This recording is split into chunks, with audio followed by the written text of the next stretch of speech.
Assalamualaikum warahmatullahi wabarakatuh, teman-teman Kasipa. Semoga teman-teman dalam keadaan sehat dan semakin semangat belajarnya. Oke, teman-teman, kita masih melanjutkan. Ini adalah materi cahaya, part keempat, yaitu membahas tentang lensa. Sebelum dimulai, kita buka dulu dengan basmalah. Bismillahirrahmanirrahim. Oke, lensa. Ya, jadi lensa ini adalah benda bening yang membelokkan atau membiaskan cahaya. Oke, kalau sebelumnya di part kedua, part ketiga kita bahas tentang cermin ya. Nah, cermin sama lensa ini berbeda. Kalau cermin ini memanfaatkan sifat cahaya yang berupa pemantulan, jadi cermin itu memantulkan cahaya, tuh ya. Nah, sementara lensa ini bukan memantulkan, tapi dia membiaskan cahaya. Oke, teman-teman, waktu di part 1 kita sudah membedakan ya, apa bedanya membiaskan dengan memantulkan atau pembiasan dengan pemantulan. Nanti silahkan dicek lagi. Nah, lensa pada materi ini kita bagi jadi dua saja ya, yaitu lensa cembung dan lensa cekung. Jadi untuk di SMP kita cukup dua ini, nanti kalau di SMA mungkin ada lagi cembung cekung gitu ya. Nah, atau lensa gabungan. Nah, untuk di tingkat SMP, kita bahas dua saja, yaitu lensa cembung dan lensa cekung. Oke, kita lihat ini adalah lensa cekung. Nah, lensa cekung ini lensa yang lengkungannya atau melengkung ke arah dalam, lihat ya. Jadi bagian tengahnya lebih tipis dibanding bagian tepiannya. Bagian tepiannya dia lebih tebal. Oke, lensa cekung ini disebut juga lensa negatif. Punya sifat menyebarkan cahaya atau divergen. Nah, sifat bayangan yang dihasilkan oleh lensa cekung yaitu adalah maya, tegak, diperkecil, dan lebih dekat. Jadi kalau kita lihat di gambar sini ya, ini benda. Nah, ini adalah bayangannya. Tuh, kita lihat dia lebih kecil. Kemudian karena ini posisi atasnya sama, dia disebutnya tegak. Kalau posisi atasnya dia misalkan di bawah nih, padahal ini di atas, nah itu namanya terbalik. Ini tegak. Nah, tegak selalu pasangannya dengan maya. Jadi maya tegak, kemudian ukurannya lebih kecil dan dia lebih dekat. Oke, ini lensa cekung. Nah, lensa cekung ini karena punya sifat seperti itu, maka ini bisa dimanfaatkan untuk benda-benda misalkan kacamata miopi atau kalau orang-orang bilang biasanya kacamata minus. Nah, itu lensa cekung tuh kalau kacamata minus. Kemudian juga dimanfaatkan untuk lensa okuler pada teropong bumi dan kacamata presbiopi. Presbiopi ini mata tua ya. Biasanya penderitanya adalah lansia. Sementara lensa cembung kita lihat di gambar. Ini lensa yang bagian tengahnya terlihat menggembung nih. Ya, jadi lengkungannya ke arah luar. Tuh. Disebut juga lensa positif. Kalau cekung tadi divergen, ini konvergen, mengumpulkan cahaya. Jadi dia tebal di tengah, sementara di tepiannya tipis. Terus gimana sifatnya? Sifat bayangan yang dihasilkan pada lensa cembung, ini nggak seperti lensa cekung nih. Kalau lensa cekung cuma satu jenis bayangan, lensa cembung ini macam-macam. Ya, nanti kita bahas ya, tapi sebelumnya kita ke pemanfaatannya dulu. Jadi ini dimanfaatkan yang pertama pada benda kacamata, ya, kacamata hipermetropi atau disebut juga kacamata plus. Nah, kemudian juga dia kacamata presbiopi, karena memang presbiopi ini butuh gabungan ya, jadi plus dan minus. Kemudian juga loop atau kaca pembesar, kamu pernah lihat dong ya, apa itu kaca pembesar, pernah pegang, mungkin juga pernah main-main dulu waktu SD dengan kaca pembesar ya. Kemudian juga lensa objektif pada mikroskop.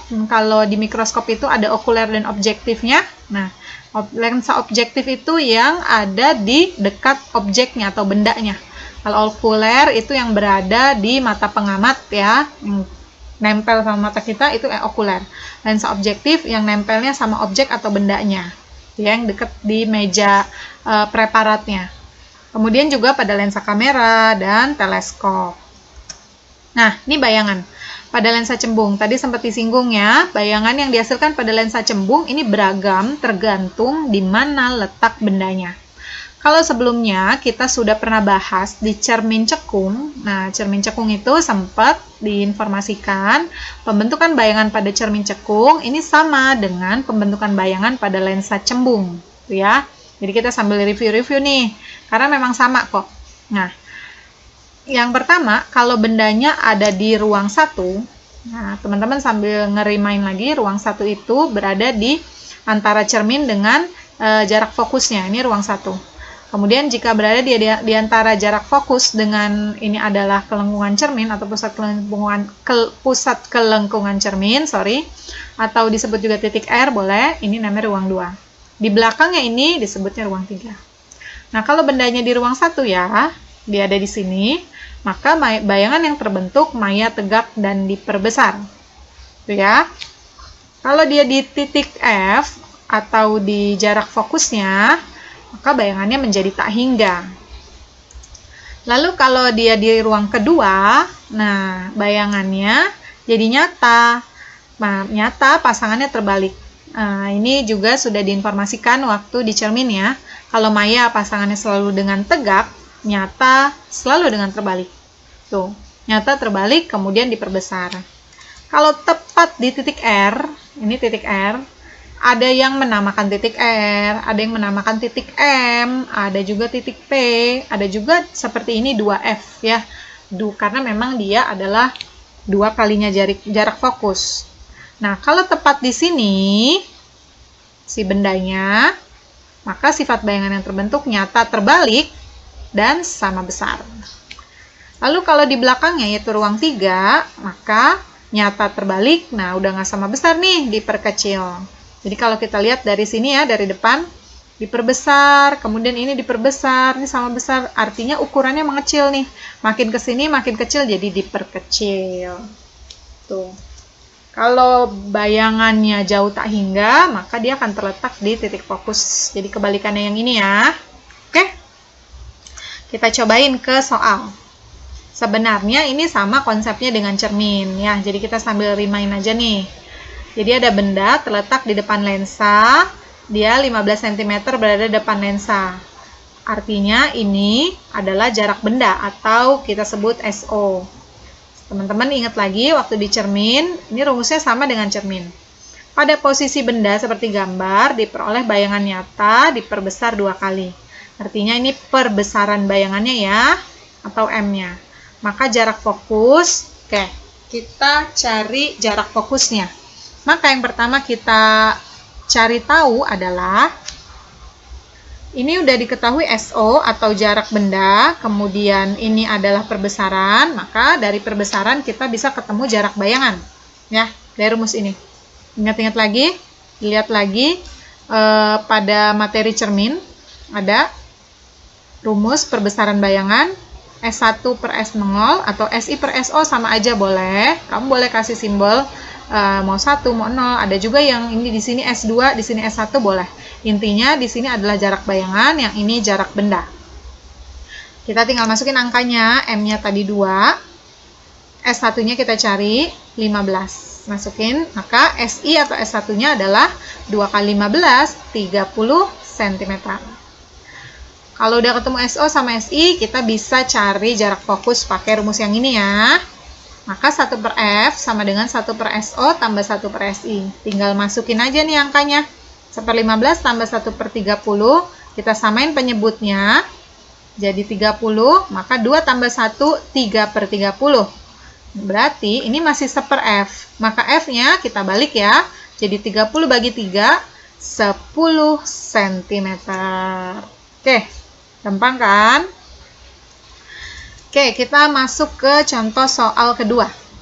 Benda terletak di depan lensa cembung sejauh 30 cm.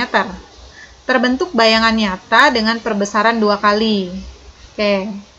Jadi, ini benda terletak depan lensa cembung, ini berarti SO namanya ya, karena benda, jadi jarak benda. Perbesaran bayangan, berarti ini M 2 kali. Jika lensanya digeser 15 menjauhi benda, bayangan baru bersifat. Oke. Jadi kan tadinya bayangannya udah dikasih tahu nyata, diperbesar 2 kali. Nah, tapi soal ini meminta kita menggeser. Kalau habis digeser, bayangannya pasti berubah kan? Nah, kita cari tahu dulu. Langkah pertama, kita cari dulu SI sama kayak yang tadi dari perbesaran bayangan. Oke. Kita masukin ke sini M sama dengan S1 per S0 atau SI per SO. Maka kita masukin angkanya ini 2 dari sini, 30 dari sini. Kemudian SI-nya adalah kali silang 2 kali 30, 60 cm. Oke. Nah, dari sini udah punya SO, punya SI, kita cari titik fokus ya. Jarak fokusnya pakai rumus yang tadi, 1/S0 tambah 1/SI. Masukin rumusnya. Angkanya kita taruh jadi 30 1/30 di sini. SI-nya tadi 60, 1/60, 1/30 ditambah 1/60. Kita samain penyebutnya, 2/60 tambah 1/60, jadi 3/60. Ya, kemudian kita balik kayak tadi, F-nya berarti 60/3, 20. Oke, F udah ketemu nih. Nah, kenapa sih kita harus cari F? Jadi, untuk menentukan bayangan, kita harus tahu dulu benda itu letaknya di mana kan? Nah, supaya bendanya ketahuan letaknya di mana, kita harus tentukan titik-titik F dan R-nya. Biar kita tahu apakah dia di ruang 1, ruang 2, atau ruang 3. Oke, F udah dapat 20. Nah, terus soalnya bilang lensanya digeser 15, menjauhi. Artinya makin jauh dong. Tadinya 30, SO-nya nih. Menjauhi jadi ditambah 15 jadi 45 ya. 45 ini di ruang berapa? Ini yang harus kita cari tahu. Kita gambar. Nah, F-nya kan udah dapat 20. Kita tulis ya 20. R atau ada juga yang bilang M tadi atau P boleh, terserah. Nah, ini adalah 2 kalinya F. Jadi 2 kali 20 40. Nah, sekarang ketahuan ya, dia 45. Ini sini 20, 40, 45 berarti di sini dong. Jadi dia ada di ruang 3. Karena dia di ruang 3, kita ingat-ingat lagi, bayangannya adalah nyata, terbalik, diperkecil, jadi yang C. Oke, gampang ya. Oke, sekarang kita masuk ke cacat mata. Oke.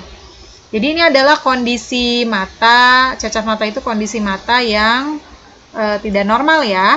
Nah, normalnya mata itu, terbentuknya bayangan mata secara normal, jatuhnya tepat di retina. Ini garis retina nih. Jadi ini mata normal. Sementara ada mata yang dia jatuhnya, pembentukan bayangannya di depan atau di belakang retina. Nah, ini lihat gambarnya. Kalau gambarnya seperti ini titik temu ini namanya berarti terbentuknya bayangan. Nah, dia terbentuk bayangan di sini, artinya dia berada di depannya retina. Ini kan retina, ini di depannya. Kalau di depan retina, maka kondisi ini disebut mata miopi atau disebut juga rabun jauh ya. Karena nggak bisa lihat jauh gitu ya, rabun jauh. Tidak harus lihatnya dekat. Nah, ini dibantu dengan lensa cekung atau disebut lensa negatif tadi, atau orang bilangnya kacamata minus. Nah, boleh disebut itu ya. Orang awam bilangnya kacamata minus. Nah, kalau dia bayangannya terbentuknya di belakangnya retina, di sini nih, kan retina. Nah, dia di sini lewatin, berarti dia di belakang retina. Disebutnya hipermetropi atau rabun dekat. Nah, ini dibantu oleh lensa cembung, ya. Dibantu oleh lensa cembung atau nama lainnya tadi lensa positif atau kacamata plus, gitu. Sebenarnya masih ada cacat mata yang lain selain 2 ini ya. Tuh ya, jadi masih ada mata astigmatisme atau mata silinder ya. Kemudian ada juga tadi presbiopi atau mata tua. Tuh, nah mata tua ini biasanya dideritanya oleh memang orang-orang tua atau lanjut usia. Karena ketika bertambahnya usia, fungsi organ atau kemampuan organ itu kan semakin menurun, termasuk penglihatan matanya. Nah, kalau presbiopi, dia tadi dibantu oleh kacamatanya, kacamata gabungan nih. Jadi lensa cekung dan lensa cembung sekaligus. Oke? Tapi kita fokus ke 2 ini. Kenapa? Karena kita mau hubungkan nanti dengan kekuatan lensa. Ya, oke? Nah, sekarang kita ke kekuatan lensa. Jadi kalau mungkin teman-teman yang pakai kacamata ya, termasuk saya juga pakai kacamata, itu kan ada ukuran-ukurannya lensa. Nah, ukuran kacamata orang bilang misalkan -2, -1/2, +2, +3. Nah, itu disebutnya kekuatan lensa. Tuh ya. Nah, kekuatan lensa ini, lensa cekung dengan lensa cembung beda-beda. Lensa cekung ini tadi yang minus ya. Jadi rumus kekuatan lensa itu ada rumusnya kalau kita mau pakai rumus. Nih, kalau kita beli kacamata biasanya taunya udah langsung ketahuan aja gitu ya. Tapi kalau kita mau hitung sendiri pun boleh-boleh aja. Ya, jadi cara ngitungnya gini, ini P adalah kekuatan lensa, satuannya dioptri. Kemudian minus, karena memang lensa cekung ini kan minus ya. Jadi memang min 100 per PR. PR ini adalah titik jauh atau punctum remotum. Dalam sentimeter satuannya. Nah, ini kalau dia mungkin misalkan PR-nya mau dalam meter, berarti di sini nanti 1 ya, 1 per PR. Kalau mau dalam sentimeter berarti jadi 100. Tinggal gitu aja sih. Oke. Itu lensa cekung, sementara lensa cembung rumusnya beda. Kekuatan lensa cembung ini 4 dikurang 100 per pp. pp ini adalah titik dekat atau disebutnya punctum proksimal.